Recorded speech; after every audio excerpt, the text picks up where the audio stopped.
Foi verificado que as assinaturas da vítima não correspondiam às assinaturas de quem abriu a conta corrente em nome desta vítima. Para poder ser feita de cimento, não de tábua. Eu só estou vendo o esgoto tudo aí, quando chove a água vem bater até aqui. O dinheiro público ele deve ser administrado de uma maneira correta. Independente das leis, mas espera-se que o administrador público sempre tenha essa mentalidade.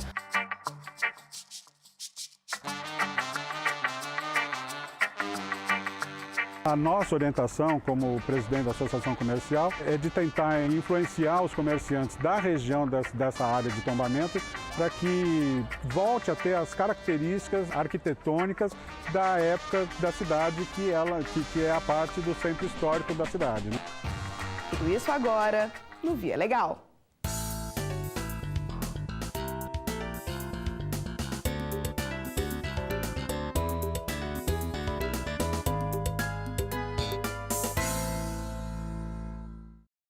Quem pretende construir ou reformar uma casa sabe que é preciso estar preparado para gastar mais que o planejado. O mesmo raciocínio se aplica a obras e a serviços contratados pelo poder público. A legislação permite que os valores dos contratos sejam revistos, mas há limites para os acréscimos. Ignorar essa regra pode ter consequências graves. O exemplo que você vê agora tem como personagem principal a prefeita de um município carioca.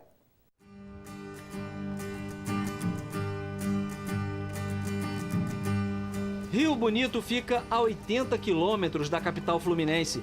Tem 55 mil habitantes e uma realidade bem diferente dos tempos de glória vividos durante o ciclo do café. Hoje, a principal fonte de renda no município vem do setor de serviços. Mas uma parcela significativa da população ainda mora no campo e tira o sustento da agricultura. Uma característica que explica a existência de tantas escolas rurais. O problema é que, para chegar a elas, além da vontade de aprender, os estudantes precisam contar com transporte.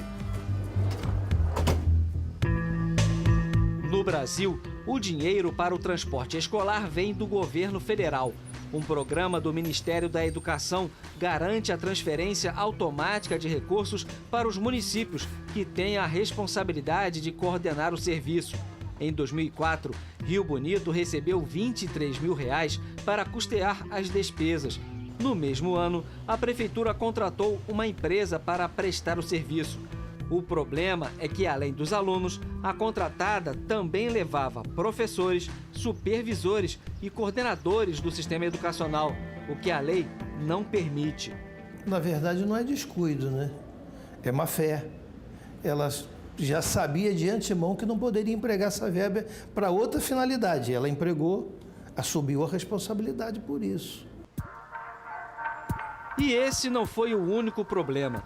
Poucos meses depois da assinatura, o contrato recebeu um termo aditivo, o que permitiu o repasse de mais R$103 mil. Ainda houve um segundo acréscimo que garantiu um repasse de quase R$340 mil. Resultado dos aditivos. Em menos de um ano, o total do dinheiro repassado à empresa chegou a quase R$860 mil. Para esse especialista, as alterações no contrato tiveram um propósito: burlar a lei de licitações, que, entre outras exigências, estabelece um limite para que um contrato seja firmado a partir da tomada de preços, que foi o modelo adotado pela Prefeitura de Rio Bonito. Bom, a lei estabelece um limite máximo para a tomada de preço, que é R$650 mil. Além disso, e aí não se aplica apenas à tomada de preço, existe um limite para aditamentos, que fica em torno de 25% do contrato original. Em 2009, o Ministério Público Federal impetrou uma ação civil pública por improbidade administrativa. Isso porque o STJ entende que compete à Justiça Federal processar e julgar prefeitos por desvio de verba sujeita à prestação de contas perante um órgão federal. Em dezembro, veio a decisão. A prefeita na época, Solange Almeida, foi condenada. A pena imposta em primeira instância inclui a devolução de cerca de R$20 mil aos cofres públicos, o pagamento de uma multa no valor de R$10 mil, proibição de fazer negócios com o poder público por 5 anos a suspensão dos direitos políticos por 6 anos e o mais grave, a perda da função pública. É que Solange Almeida é a atual prefeita do município. A gestora já exerceu 2 outros mandatos à frente da prefeitura, entre 1997 e 2000 e de 2001 a 2004. Procurada por nossa equipe, Solange Almeida preferiu não comentar a decisão da Justiça. Os advogados dela tentaram recorrer da decisão, mas não conseguiram. O recurso chegou no Tribunal Regional Federal da 2ª Região, via fax, às 5h28 da tarde do último dia do prazo para o procedimento. Só que o horário do expediente acaba às 5.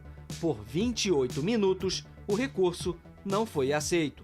Quando se nega o recurso aqui para o STJ, ele ainda tem um agravo de instrumento, que é para forçar a ida do recurso para o STJ. E essa sensação de impunidade é que gera esse tipo de coisa. Ninguém tem mais medo de nada.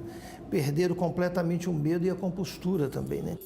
Solange continua no cargo à espera de uma decisão sobre um novo recurso. Para Salim, a decisão serve de alerta para administradores de municípios em todo o Brasil. O dinheiro público ele deve ser administrado de uma maneira correta. Espera-se que o administrador público, não independente das leis, mas espera-se que o administrador público sempre tenha essa mentalidade. As leis estão aí justamente para permitir que aqueles que desviam dessa maneira de pensar sejam punidos ou sejam redirecionados a uma maneira mais correta, de ver a coisa pública como pública e não privada.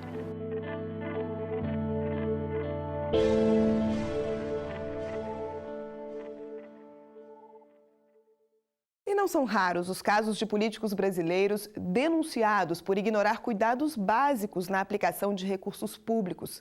Em Olinda, uma ex-prefeita também foi levada ao banco dos réus. Nesse caso, o crime cometido foi o de desvio de finalidade. O dinheiro que deveria ter sido investido em infraestrutura acabou sendo usado no pagamento de salários.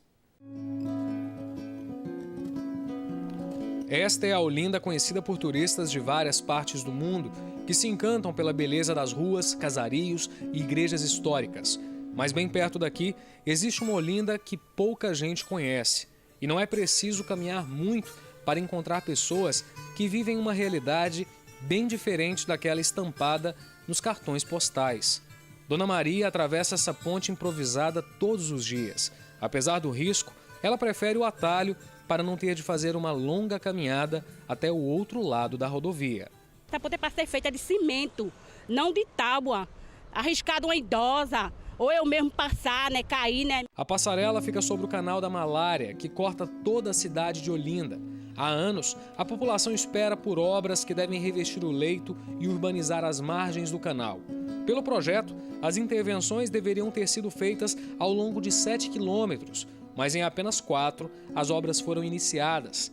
Para a população, sobram os transtornos. Eu só tô vendo o esgoto tudo aí, quando chove, a água vem bater até aqui. A responsabilidade pelas obras é da prefeitura, que há pelo menos 15 anos promete resolver o problema. Mas em vez de respostas concretas, o que a população tem encontrado são suspeitas de irregularidades. Um dos alvos das denúncias foi a ex-prefeita Jacilda Urquiza. Ela administrou o município de 1996 a 2000 e teve as contas rejeitadas pelo TCU. A auditoria feita pelo Tribunal de Contas da União identificou despesas sem comprovação e o descumprimento de um contrato firmado em 1998 entre o município de Olinda e o governo federal. Na época foram repassados R$4 milhões à prefeitura, mas as obras não saíram do papel. O projeto previa a construção de um quebra-mar, a pavimentação de ruas e a implantação de um sistema de drenagem pluvial.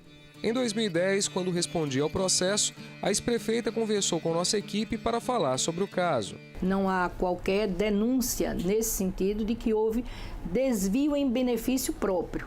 Houve a mudança de destinação, saldo de convênio que não foi concluído e que foi usado em pagamento de pessoal. Para o Tribunal de Contas da União, Jacilda Urquiza usou o dinheiro do convênio de forma indevida e, por isso, deveria devolver R$4 milhões aos cofres públicos. Como não foi pago voluntariamente, a União entrou com execução, já que essa decisão tem eficácia executiva. Hoje a dívida está estimada em 14 milhões de reais. Na tentativa de receber o valor, o TCU solicitou a penhora de bens de Jacildo Urquiza. O caso foi parar no Tribunal Regional Federal da 5ª Região. Aqui, os desembargadores acolheram os argumentos do poder público e, por unanimidade, negaram o recurso apresentado pela ex-prefeita. A corte argumentou que as determinações do TCU são títulos com eficácia executiva, ou seja, podem ser executados na via judicial. É a chamada coerção patrimonial. Vamos buscar imóveis, dinheiro, carros ou qualquer outro crédito que ela tenha e penhoramos esses bens. Mas a dificuldade maior nem sempre é conseguir a condenação, e sim o ressarcimento. Às vezes, na verdade, não tem bem, é uma pessoa inadimplente, às vezes esses bens são colocados em nome de terceiro, colocados em nome e não há no nome da pessoa, no nome do executado, não tem nada. Apesar dessas dificuldades, o cerco aos devedores tem dado resultados. Só em 2013, a AGU entrou com 2.100 ações. A intenção é garantir a entrada de R$1 bilhão aos cofres públicos, multas ou valores que foram criados. Desde 2009, 6 bilhões de reais. Nos últimos 3 anos, a União conseguiu recuperar ou pelo menos bloquear quase 2 bilhões deste total. Para esse advogado, a Lei de Responsabilidade Fiscal foi um marco no combate à cultura da corrupção. Traz essa responsabilidade para o governante, afinal de contas estamos falando aqui público, e também o conceito de transparência. Então, para nós, cidadãos, sabermos de onde vem o dinheiro e aonde ele está sendo gasto. Transparência que ganhou força nos últimos anos com a aprovação de novas leis e com a criação de serviços como esse portal. Hoje, qualquer pessoa pode saber, sem sair de casa, quanto está sendo repassado a cada prefeitura. E o mais importante, como as verbas públicas estão sendo aplicadas. É uma satisfação ver quando esse dinheiro retorna aos cofres públicos, porque além de ser um caráter pedagógico para os gestores, que vai ter punição, vocês vão ter que devolver o dinheiro e esse dinheiro pode novamente ser voltado para a população. Essas obras que não foram feitas poderão eventualmente ser retomadas e refeitas. Eu volto em instantes.